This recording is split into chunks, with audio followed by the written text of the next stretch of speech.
Assalamualaikum warahmatullahi wabarakatuh. Perkenalkan, nama saya Firmansyah, NPM 184300081, Prodi S1 Ilmu Komputer.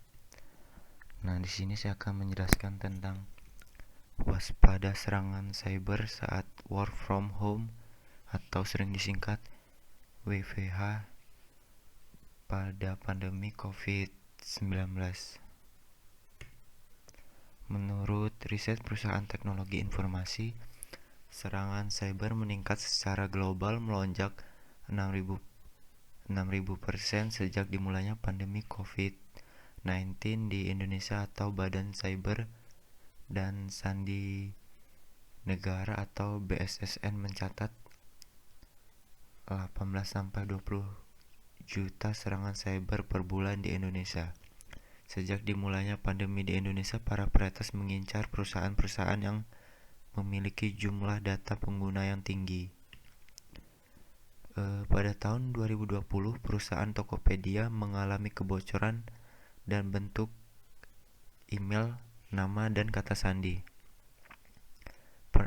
Berkaitan dengan isu yang beredar, kami menemukan adanya upaya pencurian data terhadap pengguna Tokopedia. Namun Tokopedia memastikan informasi penting pengguna seperti password tetap berhasil terlindungi. Tulisnya dalam keterangan resmi. Saat ini kami terus melakukan investigasi dan belum ada informasi lebih lanjut yang dapat kami sampaikan selanjutnya. Keesokan harinya, Wisodeng mengumumkan telah menjual seluruh 91 juta data pengguna Tokopedia di forum dark web bernama Empire Market. Di situs itu, Wisodeng menggunakan nama akun Sini Hunters. Data terbaru dari peretas tersebut mematahkan klien data peretas sebelumnya yang menyebut hanya ada 15 juta akun. Situs Secret kemudian mengunggah peretas 91 juta akun Tokopedia tersebut dan mengungkapkan bahwa akun-akun yang bocor itu data yang dikumpulkan termasuk nama pengguna, email, dan hash password yang tersimpan di dalam sebuah file database PostgreSQL. Selain hash password, nama, dan alamat email, data yang diretas juga mencakup tanggal lahir, kode aktivasi email, kode reset password, detail lokasi, ID Messenger, hobi, pendidikan, waktu pembuatan akun, hingga waktu terakhir login. Namun, dalam daftar akun yang terkumpul di database berjenis PostgreSQL itu disinyalir tidak disertakan dengan kode spesifik atau biasa disebut shell. Rangkaian kode shell itu berguna untuk melindungi kata sandi pengguna dengan algoritma. Dengan demikian, diperlukan waktu bagi peretas untuk menebak serta membobol akun pengguna.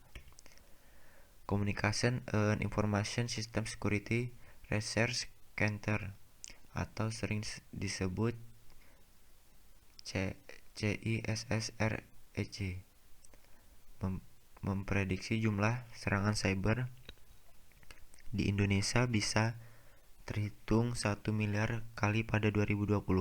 Serangan pada tahun ini mengalami lonjakan diduga karena berlakunya work from home atau sering disebut WFH di masa pandemi COVID-19. Naiknya tinggi dari tahun kemarin wajar, bukan berarti nggak waspada, tapi karena selama COVID-19 banyak kegiatan beralih di rumah. Kata sandi CISSREC Ibnu Dwi Cahyo pada Republika. Ibnu menjelaskan serangan cyber rentan terjadi saat para pegawai kerja di rumah, kafe, atau warnet. Mereka mengakses sistem kantor dari luar di mana bisa jadi jaringannya tidak aman. Jaringan tidak aman, tapi sayangnya para pegawai enggak dibekali peralatan dan pelatih mereka biar aman mengakses sistem kantor dari luar. Ini nambah beresiko peretasan. Username dan password bisa dijebol. Menyoroti pentingnya alokasi anggaran untuk keamanan cyber, ia menyebut perusahaan di negara maju habiskan anggaran lebih banyak untuk keamanan cyber di 2020 hingga 25%. Mereka sadar mengalihkan pegawai ke rumah perlu tambah firewall, kasih VPN. Di Indonesia nggak ada begini, jadi resiko serangan nambah banyak, apalagi mencurigakan karena senyap. Berdasarkan data BSSN, sepanjang tahun ini hingga November 2020 terdapat banyak 423 juta kali serangan cyber yang menyasar Indonesia.